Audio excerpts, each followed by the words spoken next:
Well, our president has visited the Congressional Black Caucus, and he's told us that we need to get our marching shoes on. Some people took offense at that. Some people got motivated by it. But I just want to get what your thoughts and opinions of how the speech was, and do you think that's really going to make a difference to motivate blacks to get out there and vote and support President Obama in 2012?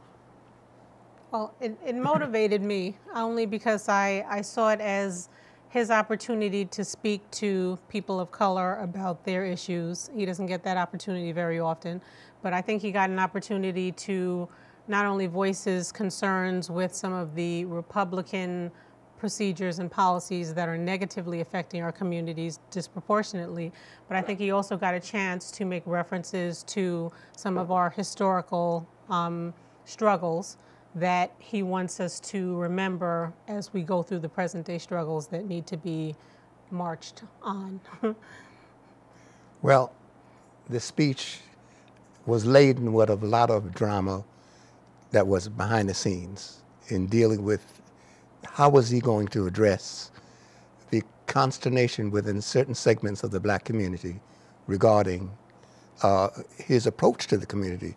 Like he's trying to, some felt that he was trying to avoid the black community, avoid focusing on the black community. But interesting, one of the most interesting commentaries that I thought was pertaining to this was Maxine Waters.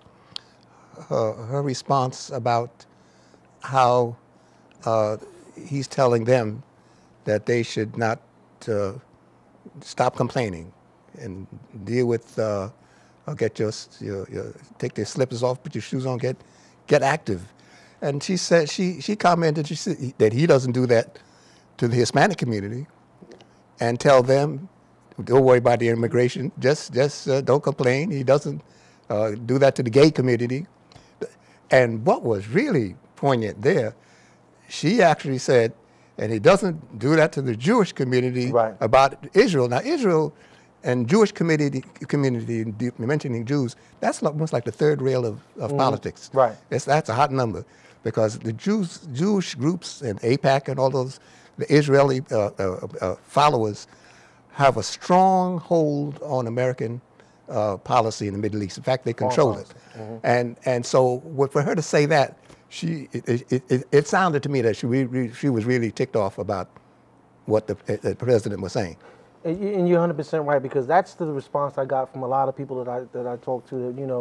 That, we're not recognizing that there's a morphing or a changing in the way things are done within America. The time for marching and the time for all that other stuff is behind us. A lot of brothers and sisters, especially on the progressive side or whatever, are not even going to listen to that. That didn't motivate none of them. The only thing it did was make them angry, because it made them feel that the president still is out of touch with what's going on in this country and dealing with what their wants and their desires are. This is about politics, and this is about political payoff. This is about those people that went out and voted in 2008 and supported him, and now they're looking at their lives and they're looking to see how is it better than what it was before. When we're talking about record numbers and unemployment, we're talking about budgets being cut so people can't even get medical care, and we're talking about schools being cut. They're saying, this doesn't seem to be working for me. I went out, I voted, but he doesn't seem to be addressing my particular issues. Now, to be fair, I know you're coming to support President Obama, and I don't have a problem with that. But people have a right to say, what have you done for me lately? I agree. I agree they have a right to say that. But I think he meant the marching figuratively. I don't think he meant literally.